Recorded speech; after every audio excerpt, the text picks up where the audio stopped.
Hey guys, Joshua here. Today I wanted to talk about Dynamic Queue and the new Champion Select. It's been a while since it came out and I just want to voice my thoughts about it and honestly how I feel like it's actually made my League experience a little less enjoyable. Now I know the title of this video is a little dramatic and I really don't want this just to be a whiny, retaliatory hate video. You know, Dynamic Queue has ruined my life, fucked my bitch and kicked my dog. It's just something that I want to talk about.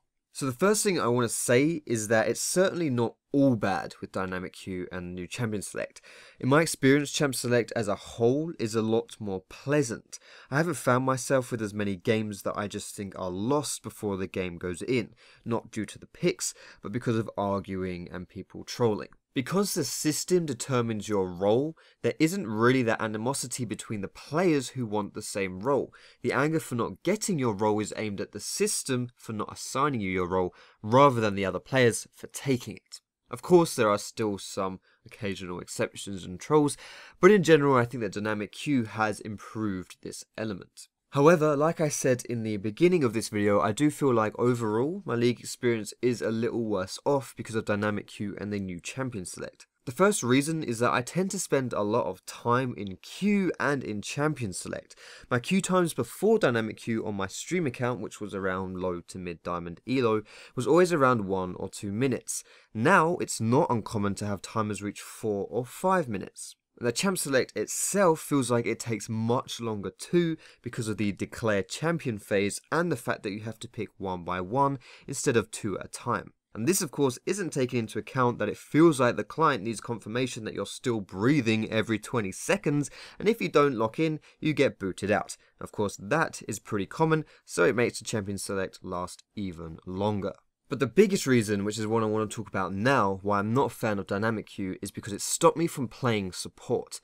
Support used to be my go-to role when I didn't get jungle, and I enjoyed playing it. If you guys watch my stream, you know I like to play a lot of Blitzcrank. I have my own emote dedicated to my Blitzcrank plays. I've even made videos and montages of me playing Blitzcrank. But now, that just doesn't happen. The problem is, I can't queue as support as my secondary role because it drastically reduces the chance that I'll get my main role. The system punishes people who choose a less popular role as their secondary. Instead, I now have chosen mid as my off role because I know that's the most popular role, so the chances of me getting it are lower than getting any other role because there aren't as many gaps in team comps needing to be filled out with a mid laner. In turn, if there are less opportunities for me to get my secondary role, then it should increase my chances of getting my primary role, which is my logic for picking mid as that secondary. Now, the old queue system felt like it was the opposite of this. If my backup role was something less popular, then the chance of me being able to fall back on it should I not get my main role would be pretty high. And it means that I wouldn't clash with the wants of my teammates either. Like if I don't get jungle, what are the chances I can then fall back on mid? Pretty bloody slim, considering everyone and their nans is a mid main. Currently, it feels like when I choose my secondary role, I choose it based off of what would give me the best chance to get my primary role, not simply what I want to play second, which then leads to a main or bust situation where if I don't get my main role, my game experience gets significantly worse. Over a sample size of 60 games on my stream account, which isn't an immense amount of games, but it's fairly significant for an individual player in League of Legends, I get my main role, jungle, 35 times. And that is 58% of my games. And this is with mid, the most popular role, as my secondary. And honestly, that feels a little low, especially when you consider the point I made earlier about those non-jungle games not really being all that fun for me. Now, the last point that I want to make here is that the largest feature of Dynamic Queue, the fact that you can queue up with more than 2 people in your ranked games, and the more people actually make use of that feature,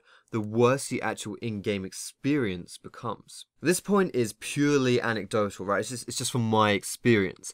But the more people you have in a pre-made, the more of an us versus them mentality you have within your own team. Members of a pre-made obviously will have favourable attitudes towards each other, which means that you're more likely to become a scapegoat or an outlet. In addition, the queue system tries to offset the benefit of being a pre-made by increasing the ranking of the enemy players. So this will be in effect if you have pre-mates in your team. Now whether that means that you're at the same rank as your enemies and your pre-mates are lower, or your whole team is slightly lower than the enemies, it doesn't really matter. That is a handicap put in place against your team that you personally aren't being compensated for. You could argue that a similar thing happened with duo queue back in the day, but as the number in a pre-made increases with this new dynamic queue, so does the handicap, so it's more significant. And that's all I want to say, but I'm not sure whether I really expressed myself very well in this video. I just really wanted to talk about this. I know that there are some solutions to the problems I listed, and really it's kind of like a personal experience. For example, if you are a support main, then this wouldn't affect you at all, really, the points that I made.